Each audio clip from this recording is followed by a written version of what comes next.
Hello everyone. இன்னைக்கு நம்ம வந்து ரோஸ் சிரப் வந்து ஃப்ரெஷ்ஷான ரோஸ் பெட்டல்ஸ் யூஸ் பண்ணி எப்படி பண்றதுன்னு வந்து பார்க்க போறோம்.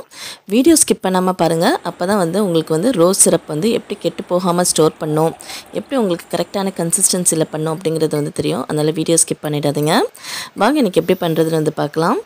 ஃபர்ஸ்ட் வந்து நான் வந்து இன்னைக்கு வந்து 270 கிராம் ரோஸ். இது வந்து பாத்தீங்கன்னா காம்பு அந்த இலை இதெல்லாம் சேர்த்து வந்து 270 கிராம் வந்து இருக்குது. இந்த ரோஸ் பெட்டல்ஸ் வந்து இப்போ வந்து ரோஸ்லேருந்து அந்த பெட்டல்ஸ் மட்டும் நம்ம தனித்தனியாக பிச்சு எடுத்துக்கலாம். பெட்டல்ஸ் பிச்சு எடுக்கும்போது வந்து அடியில் வந்து லைட்டாக ஒரு மாதிரி ஒரு சிலர்லாம் ப்ரௌனாக இருக்கும், இல்லைனா பூச்சி இருக்கும். இந்த மாதிரி இல்லாத மாதிரி நல்ல பெட்டல்ஸாக வந்து பார்த்து வந்து பிச்சு எடுத்துக்கோங்க.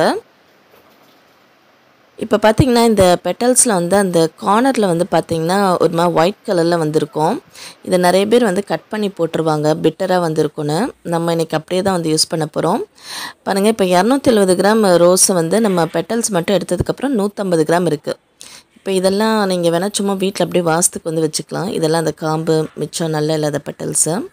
ஸோ இப்போ அந்த நல்லா இருக்கிற பெட்டல்ஸ் நமக்கு 150 கிராம் வந்து இருக்குது. இதை வந்து நல்ல ஒரு 3லேருந்து 4 தடவை வந்து நல்லா தண்ணி ஊற்றி நல்லா வந்து வாஷ் பண்ணி வந்து எடுத்துக்கணும்.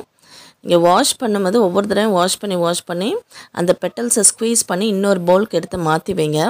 அப்போ தான் உங்களுக்கு அடியில் வந்து அந்த தண்ணியில் எவ்வளோ தூசி இருக்குது அப்படிங்கிறது வந்து தெரியும். ஸோ ஒவ்வொரு தடவை நீங்கள் வாஷ் பண்ணி எடுக்கும்போது இப்படி நல்லா ஸ்க்வீஸ் பண்ணிக்கோங்க. தண்ணியை நல்லா வந்து ஸ்க்வீஸ் பண்ணி வந்து எடுத்துக்கோங்க, புழிஞ்சு எடுத்துக்கோங்க. இப்போ நம்ம நல்லா வாஷ் பண்ணி தண்ணியெல்லாம் புழிஞ்சு எடுத்து இப்படி வந்து வச்சுருக்கோம். இப்போ இந்த ரோஸ் பெட்டல்ஸை வந்து ஒரு பாத்திரத்துக்கு வந்து மாற்றிக்கலாம். நம்ம எந்த பாட்டில் வச்சு குக் பண்ண போகிறோமோ அதில் போட்டுக்கிறேன். இப்போ இந்த பாட்டில் வந்து பார்த்திங்கன்னா நான் அந்த 150 கிராம் ரோஸ் பெட்டல்ஸ் வாஷ் பண்ணி வச்சுருந்தேன் இல்லையா, அதுவும் 400 ml தண்ணியும் வந்து சேர்த்துருக்கேன். இப்போ இதை வந்து ஒரு மீடியம் ஹீட்டில் வச்சு நான் வந்து குக் பண்ண வந்து போகிறேன். நல்லா கிண்டி விட்டுக்கோங்க.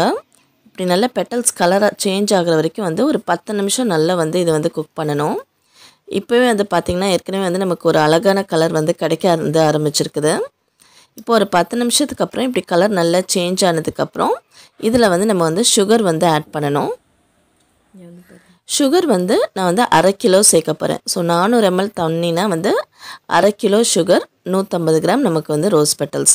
இப்போ இந்த சுகர் போட்டதுக்கப்புறம் சிம்மில் வச்சு நல்லா சுகர் கரையிற வரைக்கும் வந்து நல்லா வந்து கிண்டி விட்டுட்டே வந்துடுங்க. சுகர் நல்லா கரைஞ்சதுக்கப்புறம் இன்னொரு 10 நிமிஷத்துக்கு வந்து இதை கொதிக்க விடணும்.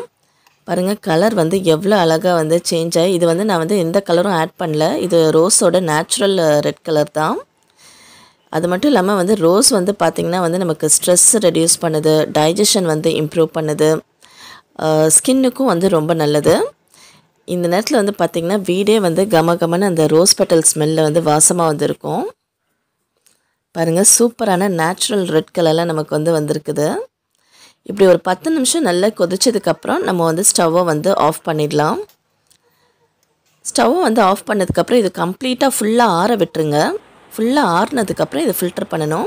இப்போ நம்ம கெட்டு போகாமல் இருக்கணும்னா நம்ம யூஸ் பண்ணுற பவுலு, ஸ்பூன் இது எல்லாமே வந்து தண்ணி எதுவும் இல்லாமல் கம்ப்ளீட் ட்ரையாக வந்து இருக்கணுங்க.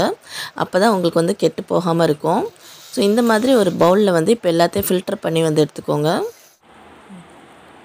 இப்போ இந்த ரோஸ் பெட்டல்ஸ் நீங்கள் வேணுன்னா ஃப்ரிட்ஜில் வச்சு சாப்பிட்டுக்கலாம், இல்லைன்னா தூக்கி போட்டுருங்க, டிஸ்கார்ட் பண்ணிவிடுங்க. பாருங்கள், நான் ஏற்கனவே சொன்ன மாதிரி இது நேச்சுரல் கலர், இதில் நம்ம இன்னும் கலர் சேர்க்கலை. ஆனால் இந்த கலரில் போட்டிங்கன்னா உங்களுக்கு வந்து ரோஸ் மில்க் வந்து கொஞ்சம் லைட் கலரில் தான் இருக்கும். அதனால் நான் எக்ஸ்ட்ரா கொஞ்சம் ரெட் ஜெல் கலர் 4 ட்ராப்ஸ் சேர்த்துக்கிறேன். அப்படி இல்லைனா ராஸ்பெரி ரெட் ஃபுட் கலர்னு இருக்கும், அது 1/4 டீஸ்பூன் சேர்த்துக்கோங்க. அப்புறம் ரோஸ் எசன்ஸ் 1 டீஸ்பூன் சேர்த்துக்கோங்க. இதை நல்லா மிக்ஸ் பண்ணி வந்து விட்டுக்கோங்க.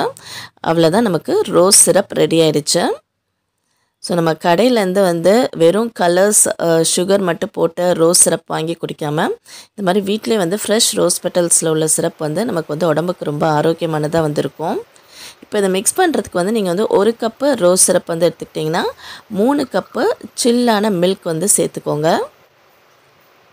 இது கூட கொஞ்சம் சப்ஜா விதையும் வந்து வேணால் சேர்த்துக்கலாம். இது எல்லாத்தையும் மிக்ஸ் பண்ணிவிட்டு நல்லா கூலாக வந்து சர்வ் பண்ணிங்கன்னா இந்த வெயிலுக்கு நோம்பு டைமில் ரொம்ப இதமாக சூப்பராக வந்திருக்கும். நீங்களும் இந்த ரெசிபியை வந்து உங்கள் வீட்டில் வந்து ட்ரை பண்ணி பாருங்கள். உங்களுக்கு பிடிச்சிருந்துச்சுன்னா லைக் பண்ணுங்கள், ஷேர் பண்ணுங்கள், சப்ஸ்கிரைப் பண்ணுங்கள். தேங்க்யூ.